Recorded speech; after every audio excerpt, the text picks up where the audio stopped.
உன்னை பாடும் தொழிலின்றி வேறு இல்லை. என்னை காக்க உன்னை இன்றி யாரும் இல்லை. முருகா முருகா.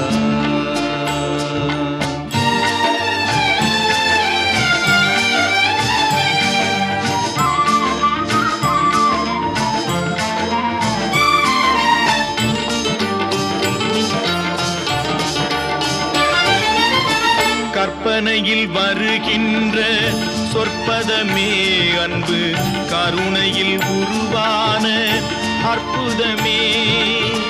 கற்பனையில் வருகின்ற சொற்பதமே அன்பு, கருணையில் உருவான அற்புதமே.